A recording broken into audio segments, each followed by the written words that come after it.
번째 시간 합시다. 18장 11절에 내가 진실로 너희에게 이르노니 누구든지 하나님의 나라를 어린아이 같이 받들지 아니하면, 받든다는 말은 작아진다는 뜻이거든요.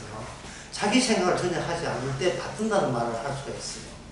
내 계획, 내 의도 말고 이미 완전한 어떤 공간 속에 포함이 될 때 나를 드러내는 게 아니라 내가 속해 있는 세계를 드러내는 것, 그걸 어린아이 같이 받든다는 거예요. 이 어린아이의 특징은 천진난만이라고 할 수도 있는데, 천진난만의 특징이 뭐냐면 얼마나 이게 자유로웠으면 구애받지 않는 모습을 쓰는 거예요. 내가 속해 있는 이 세계에 대해서는 일대 내한테 책임을, 그러니까 어떤 의무감을 주지 않아요. 그게 아까 무슨 세계? 부활의 세계예요. 부활의 세계가 왜 우리에게 아무것도 묻지 않냐 하면 이미 죽었기 때문에, 내 이름으로 사는 게 죽었기 때문에 그 다음부터는 주의 이름으로 삽니다. 그게 천국이에요. 그래서 나한테 이미 실망한 이상 내한테 기대할 하등의 이유가 없게 되는 거예요. 그래서 제가 아까 그걸 눈밭에 뛰노는 그 강아지처럼 그냥 마음 놓고 뛰노는 거예요. 근데 그 마음 놓고 뛰논다는 말은 그 조정을 누가 하느냐? 성령께서 그렇게 하십니다. 뭐는 그 지 하고 싶어 하는 게 아니라 성령께서 그때마다 하게 하시는데 들락달락하게.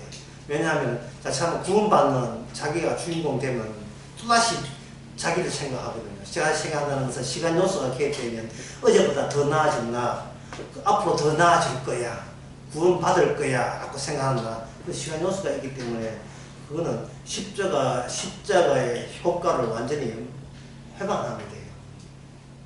받든다는 말은 더 이상 챙길 게 없다는 뜻이거든요. 내 것으로 챙길 게 없는 거예요. 그래서 이 말씀은 뭐냐? 주께서 반드시 자기 백성에게 이렇게 어린아이 되게 해 주겠다는 것을 말씀으로 약속하신 거예요. 이 말씀을 제자들이, 그 당시 알았던 제자들이 이 말씀을 알았습니까? 몰랐습니까? 예. 자기 모르지만 자기 나는 알았다고 보겠죠. 그러니까 스캔이에요.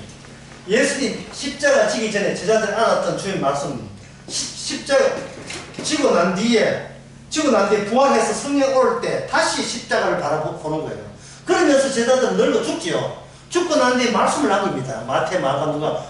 그 뒤에 그 다음 사람들이 마찬가지로 그들도 똑같이 자기 위주로 사다가 성령께서 계속 스캔하니까 결국은 나라는 것은 점점 더 점선으로 희미해지고 내 있는 자리가 바로 말씀의 자리가 돼요.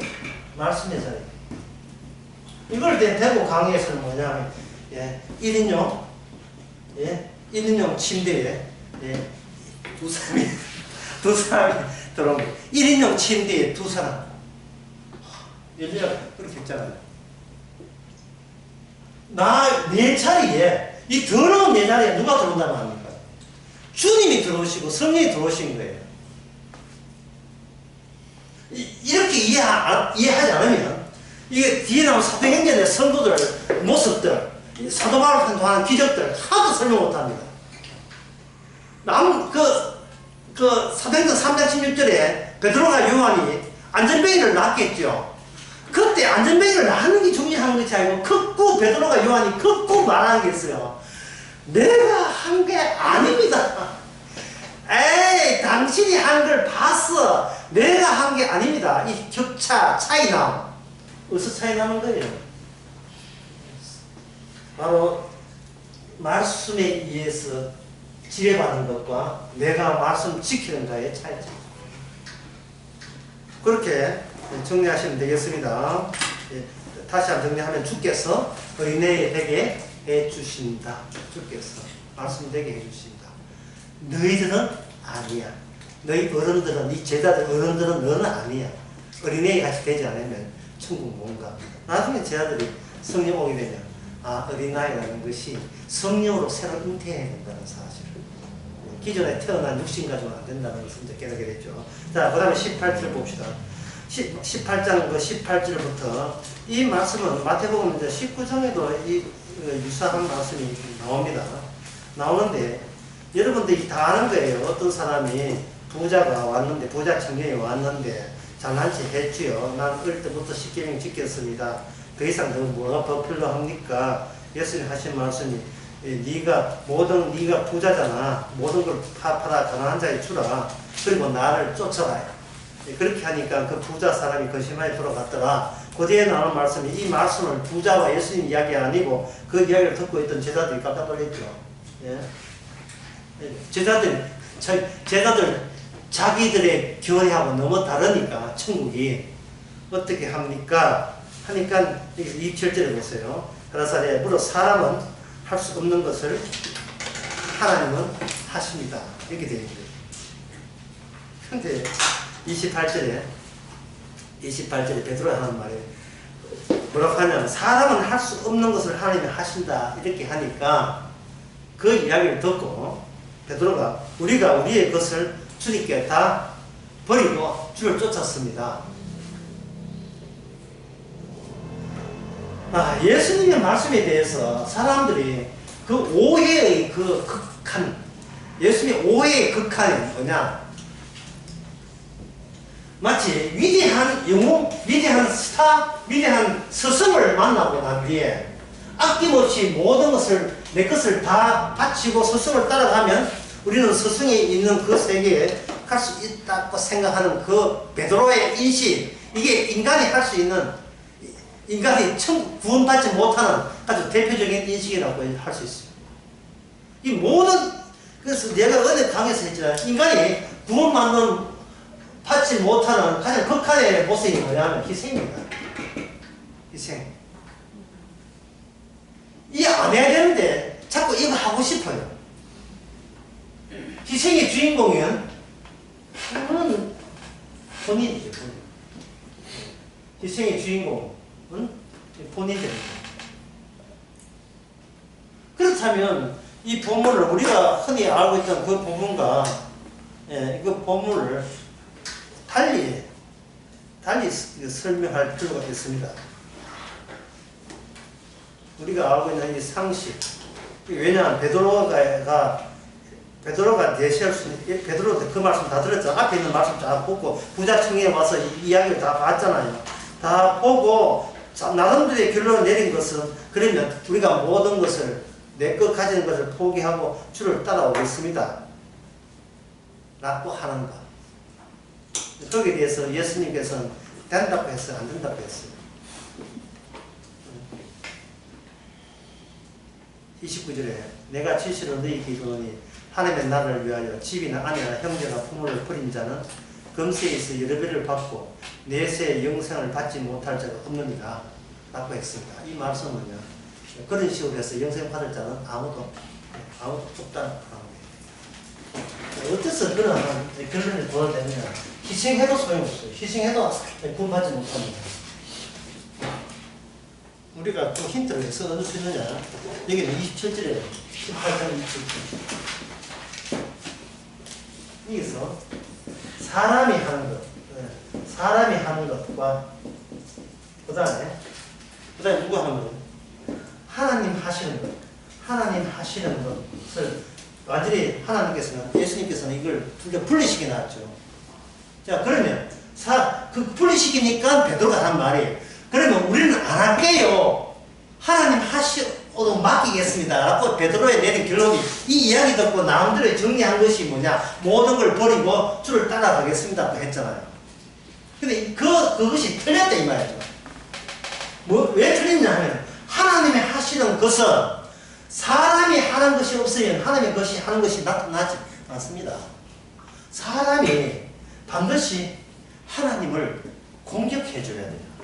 그래야 공격받는 그것이 하나님의 일입니다. 그런데 베드로는 그렇게 하지 않고 내 선에서 내가 할 수 있는 대로 최선을 다하고, 그리고 최선을 다한 게 뭐냐? 내 거 없어. 난 다 버렸어. 난 무소유. 다 버렸어. 자, 그 다음에 주님께 하시기 바랍니다. 이게 베드로는 예수의 말을 이렇게 이해한 거예요. 그게 아니고, 인간의 일은 하나님을 죽여야 돼요. 하나님을 죽여 그게 소한테 바쳐주고 뭐 걔한테 물려주면 안 돼요. 하나님은 사람한테 물려주고 해야 돼요. 사람한테 죽으셔야 돼요. 하나님이. 그리고 인간의 일은 희생이 끝이 아니고 하나님을 때려 죽이는 게 인간의 일의 끝이에요. 그게 가장 인간다워요. 그래서 이거 사람이 하는 것과 하나님이 하는 것이 안 돼, 사람이 하는 건 안 되고 라고 하나님이 하신다고 이야기할 때 이 사람이 하는 것에 대해서 그 사람인 제자들과 사람들은 그게 내가 하는 일이 뭔지를 본인이 몰라요. 지금 모르고 있습니다.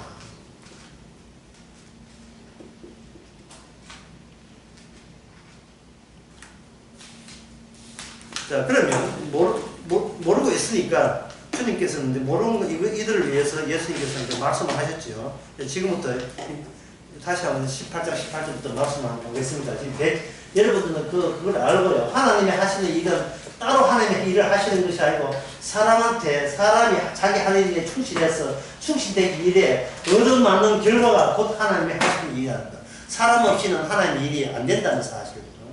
다른 유다가 아니면 예수님이 팔릴 수 없다는 그거하고 똑같은 거예요. 이렇게 엮여져 있어요.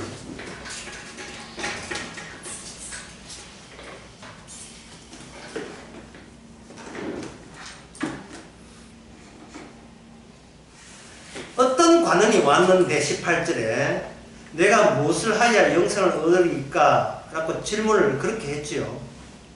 자, 이 질문 내가 무엇을 하리까? 이렇게 했는데 그 질문의 내용을 보니까 그 사람에게 뭐가 있느냐 법이 있어요. 또 다른 말 하면 율법, 그 사람한테는 율법이 있었던 겁니다.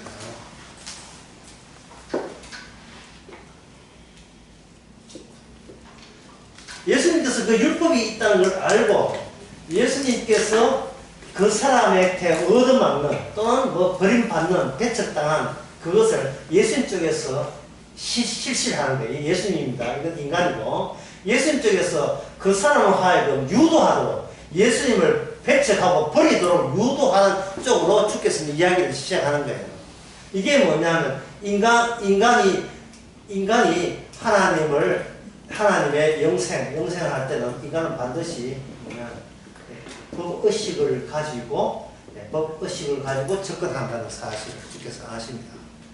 자, 그러면 여러분들이 아시는지 뭔지 모르겠습니다. 일방적으로 제가 말을 해볼게요. 자, 법이란 뭐냐? 자, 법이란 둘 중에 어느 게 맞는지 한번 보세요. 법이란 나를 보호한다.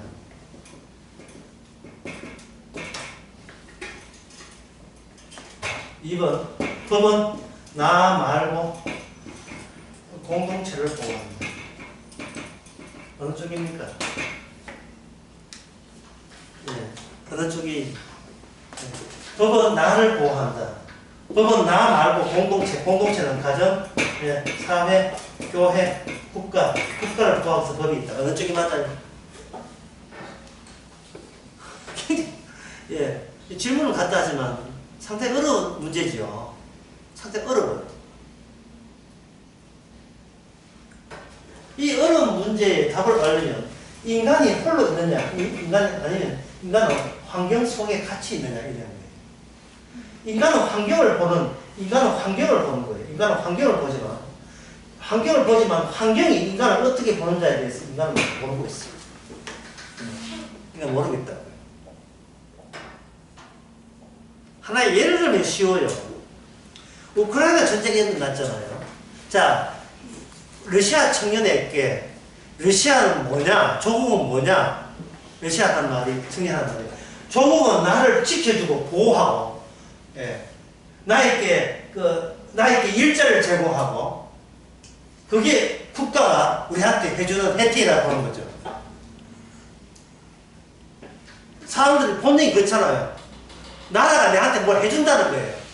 그러면 전쟁이 일어날 때 너는 18세 이상이니까 전쟁에 나와가지고 지금 총알 파지 해라 라고 나라에서 징집 명령을 내립니다. 내릴 때 그 징집 명령만 청년은 뭐를 생각하겠습니까?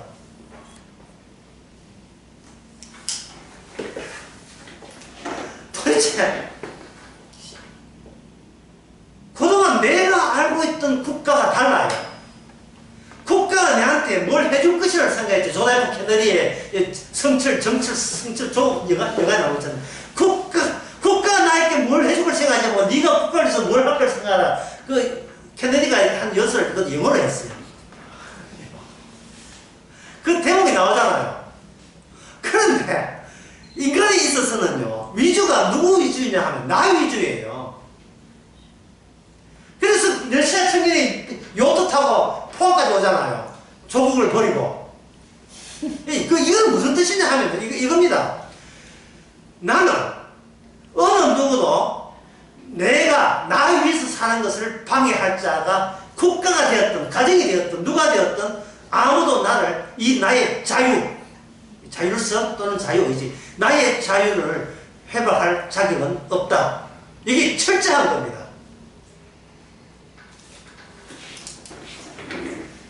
이게 법이란 나를 보호해야 되는 거예요. 법을 나의 보호해야 된다. 옆에 만약에 옆에 이웃집 아저씨가 흉기 들고 설치면 경찰 뭐하냐 이 나오죠. 왜? 경찰 잡아봐야 내가 안전하니까요. 이겁니다.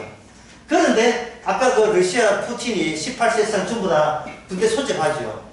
그게 뭐냐면 국가의 폭력입니다. 국가의 폭력. 니 말 안 듣지. 니는 말 안 듣니까 니는 적들한테 맞아 죽을래. 안 그러면 우리나라에 총살령 당할래. 총살 안 당하시면 빨리 전쟁에 나가. 그럼 젊은 사람은 진퇴양난이 이럴 수 없고 저럴 수도 없습니다. 이게 제가 국가로 말을 했지만 사실은 이걸 회사로 보여요. 회사. 마찬가지예요. 회사, 교회, 부목사가 설교시켜 놨더니 복음만 이야기하는 거예요. 뉴스 포스트 없이. 당회장의 목사가 조용히 부르지도 않아요. 종용이 불러요.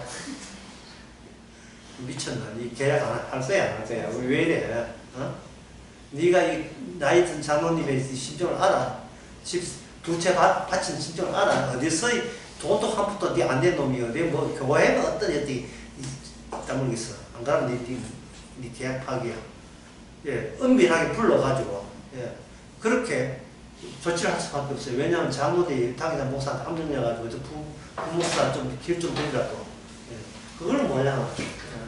이거네. 그걸 똥뭉기라. 이 똥뭉기 생기 어디냐 하면 바로 절에 주지 스님 밑에 네 성녀 될라 하면 내 말 들어야 돼. 이 똥뭉기 없는 데가 어딨어요? 모든 데, 심지어 경정에도 있는데, 경정에도. 이 장례식에도 있어요. 장례식장에도. 장례식장에도 한국에서 저기 부모 아픈데 숨기는데 미국 가가지고 미국 가서 희난데 거기다 상을 대가지고 아이고 어머니에 보니까 분기를 누워잡는다. 형님 한건 무엇입니까? 어디서 이 부져드는 것을 손대라고 그 당기나 하고서 이 부져서는 우리 아는 사람들이 또 분기장관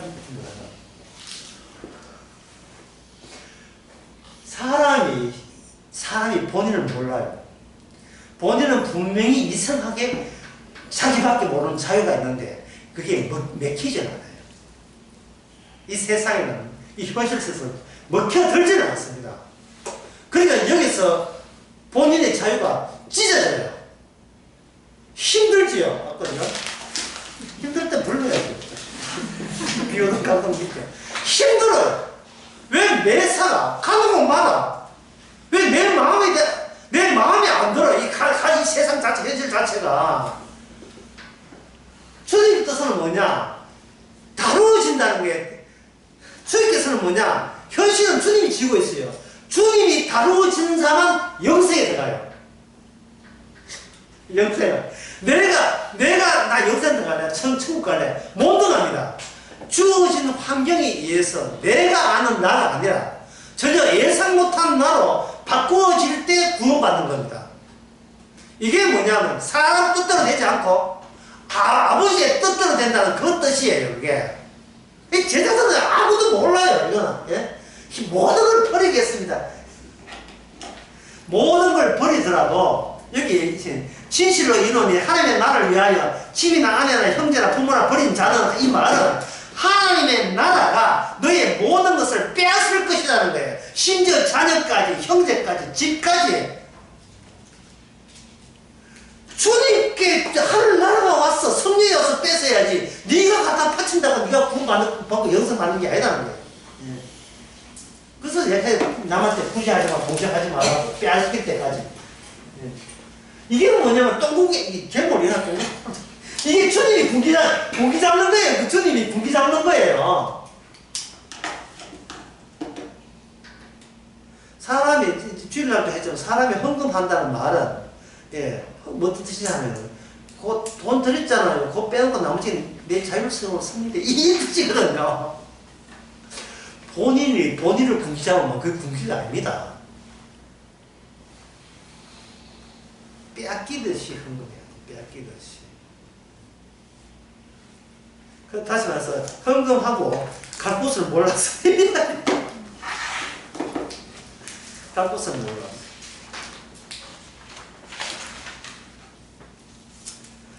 검세받고 여러 배 받고 하는 것도 주고 받는 게 아니고 빼앗겨서 여러 배 받는 거예요.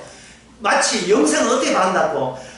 주께서 빼앗고 주께서 일방적으로 영생을 우리한테 집어넣어주고, 그래서 받는 게 영생이에요. 그러면 가만히 있으면 빼앗아 오는가? 아닙니다. 인간은 가만히 있어서 주께서 빼앗는 게 아니고, 인간은 빼앗기지 않으려고 하기 때문에 빼앗기는 거예요. 인간은 빼앗기지 않아요. 그게 부자 청년이에요. 부자 청년. 부자 청년이 여기 얍삽한 게 뭐냐 하면 돈이 많잖아요. 돈이 많기 때문에 돈은 일단 자기 거예요.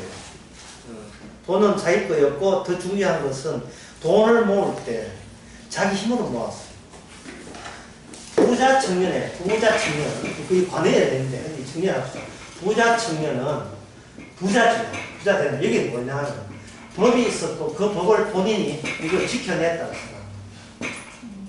법을 지켜낸 그 보상으로 축복받아서 부자 됐다는 거예요. 그러면 하나님이 하는 게 뭡니까? 이대로 살아내 하고, 법을 준 것만이 하나님이 하셨고, 그 다음에 본인이 법만 줬고, 그 법을 지켜낸 것은 본인이 지켜냈고, 그 결과로 자기가 부자 됐다는 겁니다. 그래서 이 고마운 마음이 있는 거예요. 그래서 이 법을 지키는 이 자율식이 자율적 순종으로 말미암아 이게 부자가 되었으니까, 부자 더하기 이제 무슨 빈자리, 부자는 살아있을 때 부자니까 죽고 나면 어디 가야 돼요? 영생. 그럼 영생은 방법은 뭐냐? 자율적인 법에 대한 자율적 순종으로 영생 얻는다는 것이 부자의 이야기입니다.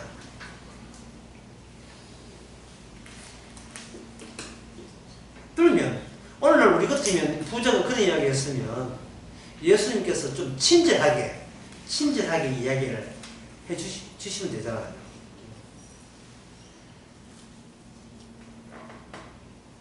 그런데 예수님께서 이러시네. 어릴 때부터 내가 다 지켰다 했죠. 22절. 굉장히 친절을 가장하지만 굉장히 과격하게 이야기했어요. 오히려 한 가지 부족한 게 있죠. 지금 예수님은 완전히 약을 올리고 있어요. 한 가지 부족하니까 듣는 부자 입장에서는 뭡니까? 지금 했는 것 해도 정상이고, 그거 약간 미흡한 게 남아야 미흡한 빈 게 있는데 그거 하나 맞아 채워야 된다고 한 거죠. 근데 주님께서는 그건 네 뒷주머니에 숨긴 건 다 나와. 숨긴 건 가져와. 이 비슷한 이야기가 왜 나오냐 하면 요한복음 4장에서 사마리아 우물가에 사마리아 여인 이야기가 돼요.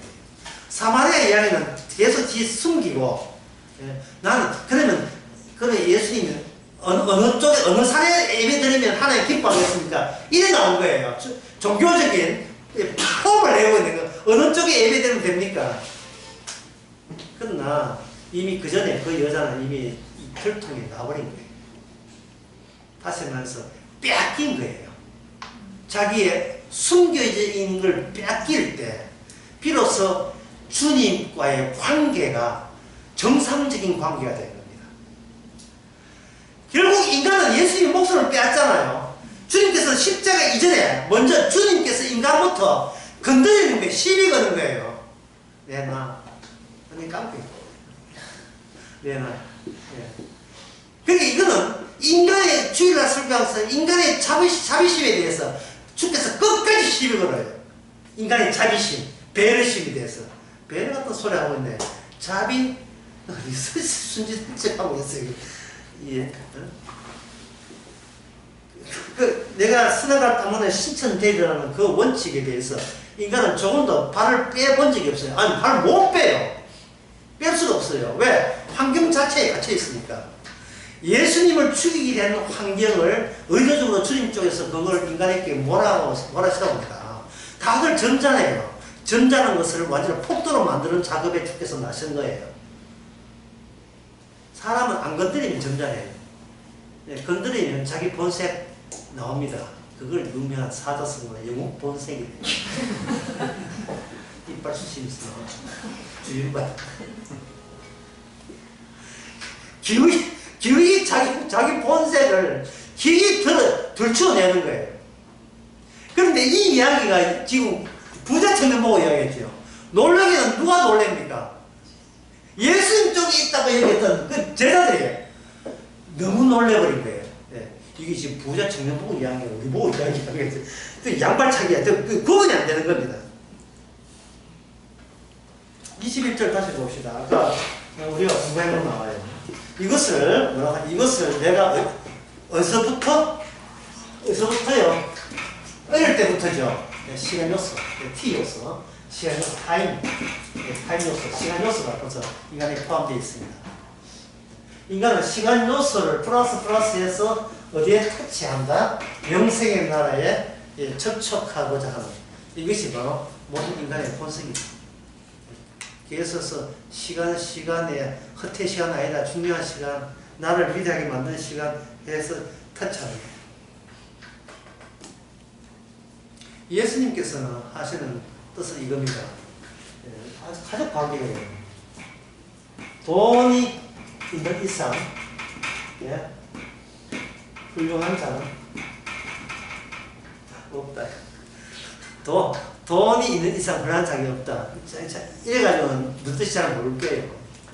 이렇게 보시면 됩니다. 주일날 했는 건데요. 소유 없이는 주체 형성 안 된다. 자기가 소유가 없으면 주체해서 안 된다. 개뿔도 돈 한 푼도 없는데 뭐를 내라고 내세울 게 없어요. 뭔가 돈이 있어야 롤스로이도 타고 골프채 싣고 타는이지 아무것도 없는데 왜 해요? 돈 없으면 동창회 안 나옵니다. 안 나오죠. 돈 꽤나 있어 자랑질 해야 돼요. 사람은 왜 살았냐 하면 타인한테 자랑하려고 살아요. 그래서 내가 내 자랑할 사람 없으면 그 사람 살아도 죽은 사람이에요. 내세울 게 있어야지. 사람이 말할 대상이 없으면 죽은 거예요. 말할 대상이 없으면. 그래서 배우자가 있다가 한 배우자가 암 진단을 받으면 정작 암 진단 받은 사람은 가봤는데 옆에 있는 멀쩡한 배우자가 울고불고 날려다요. 예. 굉장히 배우자를 사랑한 것처럼 있죠. 그거 아니에요. 나 네 없이는 만만한 사람이 없어요. 그동안 얼마나 만만했어요. 근데 새로 사귀라 하면 돈 들어요. 똥폼 다 잡아요. 똥이 자주 나와요. 아부 다 해야 되고요. 공들여야 돼요. 그래야 거시켜요. 안 그러면 안 거시켜요, 이게. 근데 이 아내나 남편은 이미 몇 사람 됐어요. 발끝막 차고 무조건 발끝 차도 괜찮아요. 함부로 괜찮아요. 근데 그게 그 사람이 죽는다. 그럼 다시 일을 새로 해야 돼요. 내 강아지를 새로 만들어야 돼. 내 강아지를.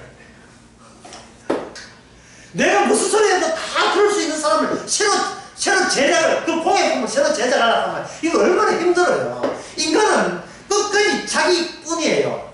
남 생각하는 거 없습니다. 여기서 남 이야기 할 때 우리 이야기 해봅시다. 우리 이야기 질문해보면 말죠. 영생이 무엇입니까?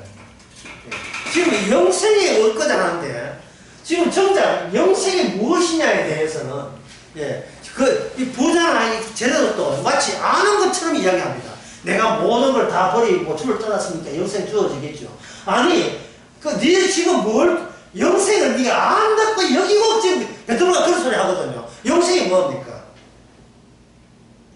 영생은 창세기 3장에 보면 영생은 인간에 해당 사항이 아닙니다.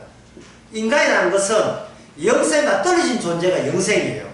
그런데 자꾸 영생을 하니까 그 뒤 배후에 마귀가 뒤에 뒤초정하고 있는 겁니다. 영생은 없어요. 영생은 어디 있는가? 영생은 바로 예수님 말씀대로 예수님의 죽은 자리. 죽은 자리고 예수님 자살하지 않았죠. 인간에 의해서 맞아 죽는 죽은 자리가 영생입니다. 내 살과 내 피를 마시지 않으면 영생이 없다. 내 살과 내 피는 예수님이 스스로 이 짱도가 피 흘린 게 아니잖아요. 예수님을 때려 죽이는 자들이 있어야 되죠.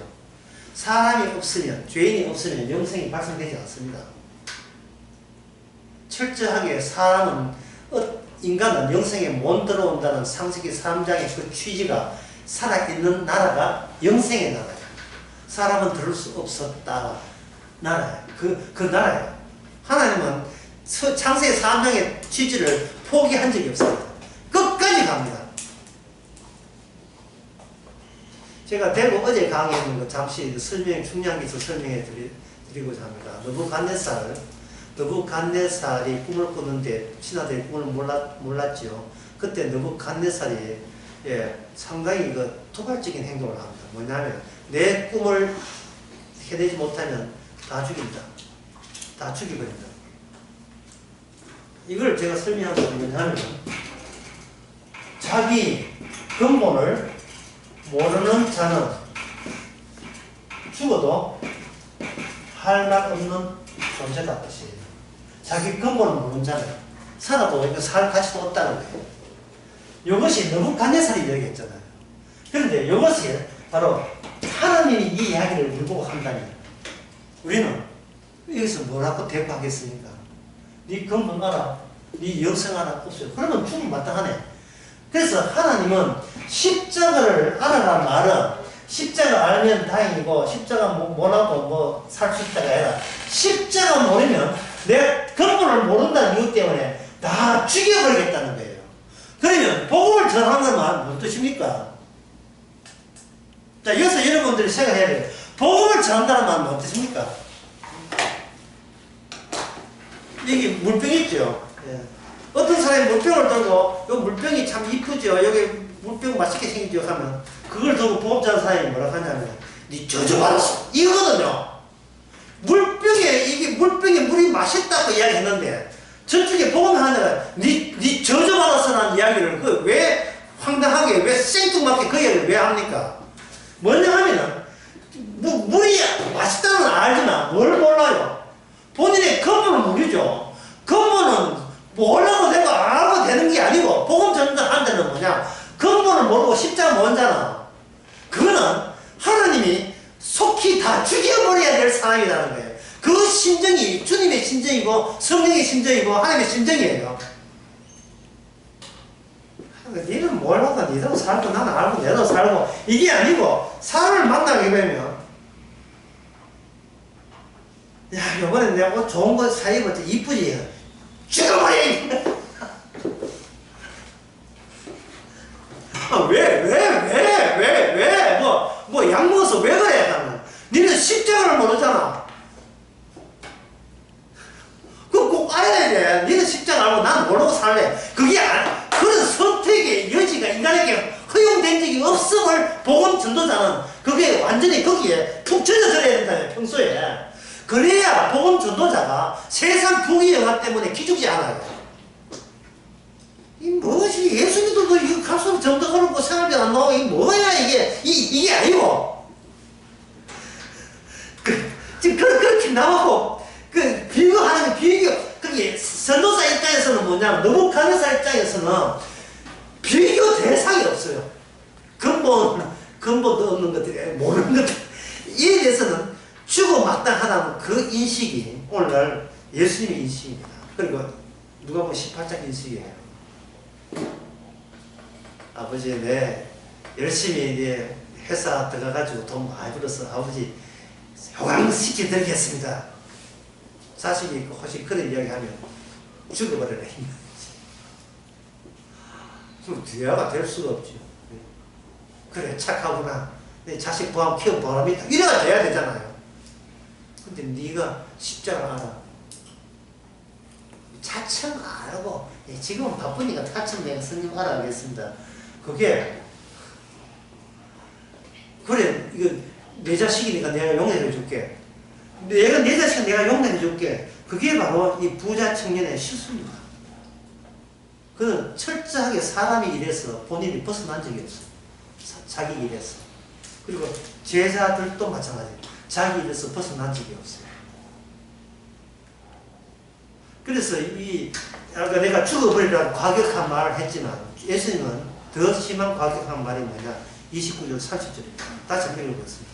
이르시되 내가 진실로 너희는 하나님의 나를 위하여 집이나 아내나 형제나 부모나 자녀를 버린 자는 금세 있어 여러 배나 받고 내세 영생을 받지 못할 자는 없느니라가 이거 얼마나 과격하냐 하는 거예요. 아무도 이것을 해낼 사람이 없다는 걸 뻔히 알고 영생을 거기다 갖다 붙였잖아요. 그러면 아무도 이 말씀을 행할 수 없는데 영생이 바로 이 말씀에 붙었다는 것은 어떤 누구도 영생을 받을 자격이 없고 영생을 받지 못한다는 살아도 소용없는 인생을 보내고 있다는 과격한 주님의 발언입니다. 그래서 사람들은 이 대목에 보면 눈치 봐서 빨리 지나가요. 이 대목. 빨리 넘어가요. 예. 이걸 새기자. 새기면 큰일 나요. 예. 가면서 보자. 모든 걸 팔아서 아내의 턴자 가서 보시면은 아내는 얼마 전에 죽었지. 그럼 되었고. 좀 사람이 이걸 계산해요. 내가 얼마나 희생할까를 계산한다고요. 그렇게 말하는 주님을 진짜 과격하게 격분해서 이 말씀하신 주님을 그 자리에서 때려주는 그것이 주의 일인데 때릴 생각하지 않고 주의 말씀에 순종하고 맞출 생각하고 있다고요. 그러니 지옥 가지요. 그러니 지옥 가는 거예요. 우리는 뭐 돈도 없으니까 네 모든 걸 팔아라 이래 되지만 우리 같은 뭐냐, 네 모든 법을 팔아라, 네 양심을 팔아버려라 이래 나왔어요.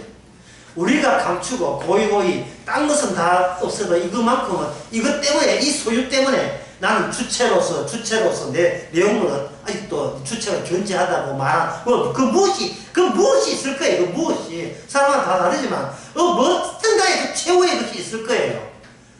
그 주께서 성령을 그것을 건드리잖아요. 그걸 건드리니까 우리는 아무리 자비심과 배려심을 가져도 결국은 예수님을 우리는 고개 저으면서 제 할 일을 다 했는데 여기까지가 끝인가 보고 교회 다니고 50년 교회 다니고 장로님 목사 할 것 다 해놓고 결국은 자기 갈 길로 가죠. 무슨 노래 부르면서 마지막 편지 부르면서 다 교회 다니는 것도 다 부질없는 꿈이었어서 지금 50년 다니고 방금 50년 다녔겠지요. 지금 벌써 5년 다니고 한 사람도 숱합니다. 6개월 다니고 교회 아무 소용없다는 사람도 한둘이가 아니에요. 그러니까 철저하게 어리게 철저하게. 그리고 그걸 우리가 하는 게 아니고 성령께서 그렇게 하게 하십니다. 네가 원수야. 네가 십자가의 원수를 받는 너야. 받고 성령께서 이렇게 지적해 줄 때 얼마나 그게 고맙고 감사한지요. 눈밭에 어린아이 같다니까요. 할 게 없어요. 하면 살아나니까. 하면 살아나요. 꼭 해놓고는 그걸 자기 소유 안에 집어넣어가지고 자기 소유를 겨어낼 수 없어요. 어린아이는, 어른은 집어넣고, 어린아이는 토하고, 전 나한테 어린아이를 만나 토해버려. 여기서 지 손가락이 토하는 게 아니고 성령이 와서 토해버려. 성령이 와서 토해버려. 아무것도 묻지 않을게. 다만 네가 이걸 양심이든 도덕이든 내가 목사입니다, 뭐가 집사입니다 갖고 있으면 그것이 너를 망친다는 사실. 그 사실이 너를 망쳐. 오직 성령만 있으면 안 돼요. 왜? 주께서는 성령만 하고 이야기하니까. 우리 보고 이야기 안 합니다. 네, 그렇게 보시고 다시 한번 봅시다. 23절에 봅니다. 그러니까 참 22절은 그러니까 예수님께서 완전히 약을 올리는 거예요. 부자 청년을. 근데 네가 약간 부족한 게 있는데 그게 뭐냐? 네가 모든 걸 다 팔아라.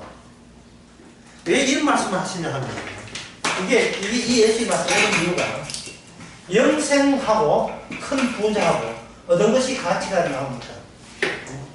예수님 보시기 영생이 있죠. 부자는 될 수 있지만 영생은 생명나무로 가는 길을 찾아있기 때문에 못 얻는 거예요. 영생이 더 크지요. 예수님은 너가 이걸 동의한다면 이 영생보다 지극히 큰 작은 것 7,500억의 재산 이런 거 지극히 작은 것 150억 재산 빌딩 한 10대째 지극히 작은 것만 영생을 얻는다면 요거는 가볍게 푼 돈 껌값으로 버려라. 이렇게 약을 올리십니다. 그런데 부자가 예수님을 떠났습니다. 떠났다는 말은 다시는 나 당신하고 말 안 해. 이 뜻이거든요. 그걸 가지고 죽음이라고 합니다. 그걸 저주라는 겁니다. 예수님이 들어가지 못한 것이 영생이 없는 것을 가지고 죽음, 저주라고 하는 거예요. 그러고 난 뒤에 그건 부자는 부자고 중요한 것은 제자들을 가르치기 위해서 주께서 들으라고 하신 말씀입니다. 제자들이 그걸 듣고 가라사대 이게 이제 그 밭에 보면 더 실감 나는데 이것도 마찬가지죠. 예수를 보시고 가라사대 재물이 있는 자는 하나님의 나라 들어가기가 얼마나 어려운지. 그러니까 예수님은 벌써 알고 계셨어요. 영생에 대한 곡해, 오해, 돈 가지고 플러스 돈은 돈대로 있고 영생은 영대로 있고 이래 보면 돈의 가치가 죽지를 않아요. 부자의 가치가 죽지를 않는다고요. 영생 앞에서는, 천국 앞에서는 이 세상 어떤 이 우주 전체를 얻어도 이거는 쉽게 버려야 될 무가치한 것으로 드러나야 영생이 상대적으로 빛이 나요. 그런데 이 부자는 그걸 못 버렸습니다. 왜? 자기 목숨과 같은 거니까. 자기 수채 안에 돈이 들어있으니까. 돈이 없으면 자기가 죽으니까요. 그래서 예수님 하늘나라 가기가 얼마나 어려운지 그냥 못 들어간다고 하면 되는데 어렵다고 자꾸 이야기하는 것은 우리한테 시비 걸기 위해서 하는 거예요. 왜냐하면 우리는 해보려고 하니까 차라리 우리 영생에 짜릿하게 하면 되는데 뭔가 아직도 자기에 대한 자기 미련이 있고 자기 자신을 포기를 못하기 때문에 십자가 지는 성령 오기 전까지입니다. 성령 오기 전까지 자기 안 돼요. 그러니까 뭐 해보려고 하는 거예요. 그 성령 받고 난 뒤 이 대목 보면 우리는 싱긋이 웃지요. 예. 아예 십자가 우리를 못 박아 죽인 이유가 있었구만. 예. 아예 우리 보고 뭘 시키는 게 아니고 아직 못을 박아라. 죽어라 인간아. 그 못 박을 때 그게 최고의 영생의 영광 아닙니까? 예. 약대가 바늘기로 들어가는 것이 부자가 하나하나 장한보다 쉬우니라. 예, 낙타. 이걸 또 이거 신학계에서는 또 뭐라고 하냐면 여기서 바늘기라 하는 것은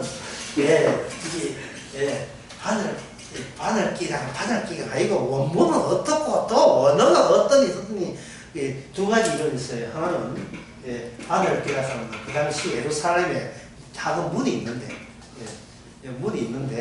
그 문이 낙타가 들어가서 쭉 좁혀서 들어간다.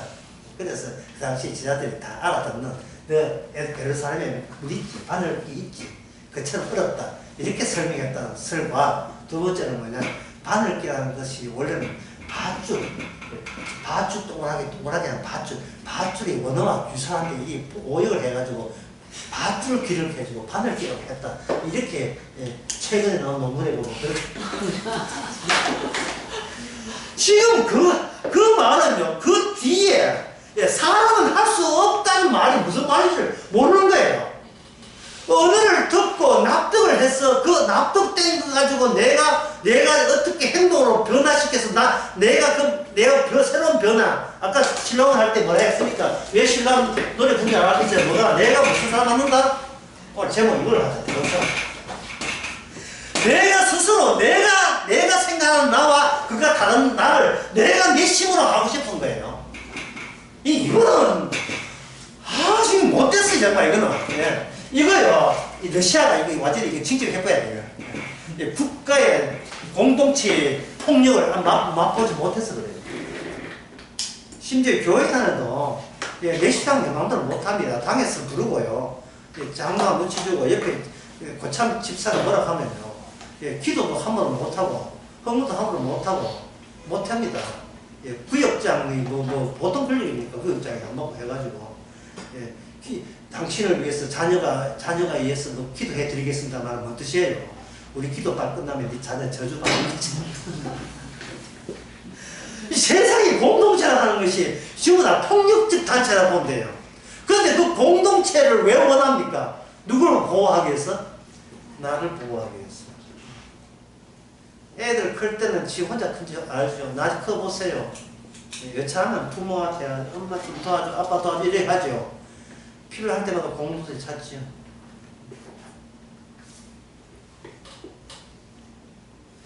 여기 보면 제자들이 하는 말이 제자들이 반응을 유도한 거예요. 그런즉 누가 구원을 얻을 수 있나이까? 이 무슨 뜻입니까? 나는 이 제자들이 나는 예수님 당신을 메시아로 인정하는 것은 내가 구원받기 위해서 당신을 따라다녔다는 뜻이에요. 그걸 이 예수님이 모를 리가 있습니까? 지금 이 제자들도 마찬가지예요. 최선을 다해 당신한테 순종하고 따라다니면 우리가 얻고자 하는 천국 갈 수 있는 영생을 얻을 수 있다는 거예요. 그러나 제자들은 예수님 제자들 하는 말은 뭐예요? 제발 너희들은 나를 떠나라 이 말이죠. 목자를 치니 그 다음에 뭐다? 양이 떠나니라. 그 절차 없이는 구원 못 받습니다. 내가 떠날 사람이고 떠날 사람이야. 내 거 가진 거 주께서 뺏기듯이 주께서 내 목숨을 뺏어 갈 때 우리는 구원을 얻는 거예요. 내가 주님을 피해서 도망쳐도 주님께서 내 인생을 빼앗아 가가지고 니는 벌써 죽었어. 이제는 내가 다룰 거야. 다루어 줄 때 그것이 움직이는 천국이에요. 움직이는 천국. 여러분들이 주일날 설교했지만 임금님의 혼인잔치, 아들의 혼인잔치, 이 천국 이와 같으니 임금님의 혼인잔치지요. 사람들이 그 이야기를 듣고, 그래, 임금님 아들 있고, 혼인할 때 되면 혼인해야지. 라고 생각할 때 무엇을 생각 못하느냐 하면, 의도적으로 임금님이 그 백성들의 자기 중요한 일과 날짜를 겹치게 한다는 사실을 몰랐다는 거예요. 예. 자기 장가가고, 본인 장가가고, 본인 밭사고, 본인 소살 때, 본인 아플 때, 병원 갈 때, 그때 본인 잔치 한다는 것은 생각도 못하고 최선을 다해 주겠다는 거예요. 임금님이 날짜를 기가 막히게 맞춰가지고 참석해. 예. 사람들은 본색이 드는 겁니다. 영웅 본색이죠. 뭔가 바빠 뭔가 임금님이 잡아 죽여. 이게 뭐냐? 하나님은 처음부터 인간들을 잡아 죽일 궁리만 하신 분이에요. 그리고 난 뒤에 천국 백성을 성령을 통해서 만들어내는 겁니다. 이게 어린아이, 그 어린아이들은 진짜 죽어야 될 인간이 천국에 와버렸으니까 주께서 세상에 어린아이에게 무슨 의무와 책임을 부여합니까? 부여 안 하죠. 그걸 지금 제자들이 모르고 있는 거예요. 앞에 어린아이 말도 모르고 이것도 지금 모르고 있는 거예요. 이제 십자가 성령 받고 난 데는 알지요. 뭔 뜻인지. 마지막 요가 마치겠습니다. 그럼 어떻게 구원받을 수 있습니까? 우리 같으면, 제 같으면 구원 못 받아 인간들아 그렇게도 뭐하더라 이렇게 할 텐데 그게 아니고 사람은 할 수 없는 것을 하나님은 하신다. 이거는 희망을 주는 게 아니고요. 희망을 주는 것이 아니고 희망을 가질 자격 자체가 인간에게는 하나님부터 시작해야 되지. 니부터 시작한 희망은 희망이 아니다. 네가 생각한 천국은 천국이 아니고 네가 생각한 영생은 아니다. 그래서 어떻게 시작했느냐. 예수님의 십자가 죽음부터 거기에 합류할 때 비로소 알지 못했던 것이, 보이지 않던 것이 모든 성경 말씀이 한꺼번에 다 알게 되죠. 아, 예수님 자신의 이야기구나. 이 말씀이 지키라는 말씀이 아니고 안 되는 인간 다 되게 해주시기 위해서 십자가 죽으시고 니도 죽고 나도 죽었다 해놓고 부활의 영을 보내서 이제는 나는 너를 의인이라 하겠고 내 백성이라 하겠다 하는 그 소식을 이렇게 하나님께서 미리 저한테 이렇게 알려주셨습니다. 십자가 전이거든요. 부활 전이거든요. 이 말씀 남기면서 예수님께서 제자 버리고 단독으로 십자가 지시고 부활하셨습니다. 기도하겠습니다. 하나님 아버지, 주의 말씀 이제 성령 받고 난 뒤에 이제는 들려집니다. 우리가 진짜 사람이 할 수 없는 것을만 하나님께서 하셨다는 것이 이게 기쁨과 감사로 이어지게 하옵소서. 예수님의 이름으로 기도합니다.